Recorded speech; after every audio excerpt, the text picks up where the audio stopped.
I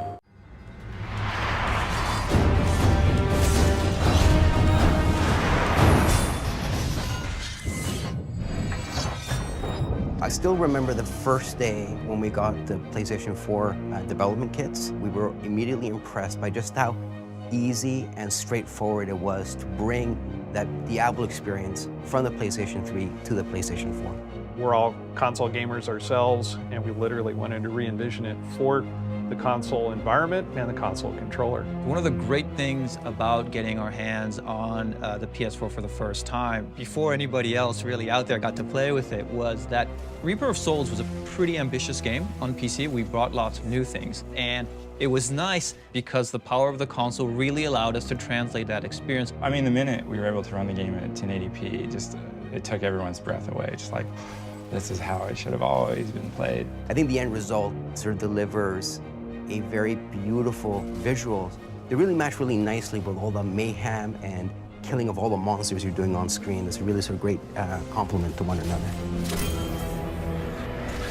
So it was very important for us that the Ultimate Evil Edition was extremely responsive, that the gameplay was going to be fast and furious as it was intended to be. Getting the controls right, I think, was the biggest challenge. Just getting to feel really responsive and also get that kinetic feel of the action, getting the rumble just right. That meant that the DualShock controller had to be able to be as responsive as we hoped for.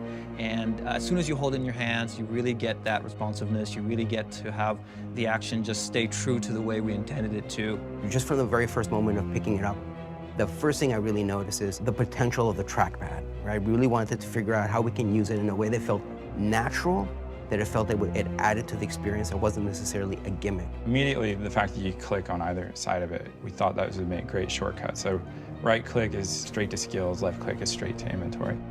And then once we got in there, we started saying, how would it be cool to circle the radial menus using your fingers? And that felt really natural and cool. And then some smaller little improvements. We color the light bar towards your player's color character. So you might be wondering which one you are. One of the ways you can look is you flip up your controller and, oh, look, I'm the orange barbarian. I guess I'm that one. So, you know, it's something small, but it's a quality of life improvement that really helps to make the game even better. I mean, not only did we have this goal of trying to make the Ultimate Evil Edition really feel hand-built for the console, but specifically we were going to make a few touches to it and make it feel not just hand-built for the console, but hand-built specifically for the PlayStation 4.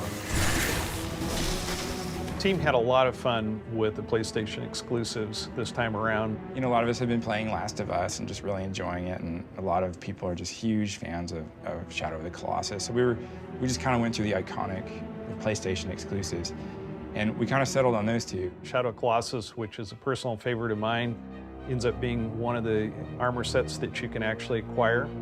And Last of Us, which we've always admired the work that Naughty Dog does, has an appearance of characters in our game, and I think that our fans are going to have a lot of fun with it, as well as Sony players.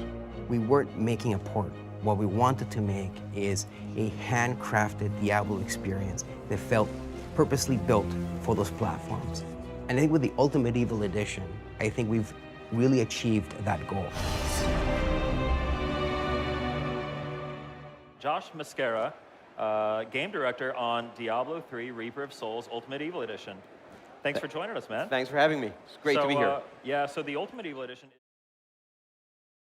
PlayStation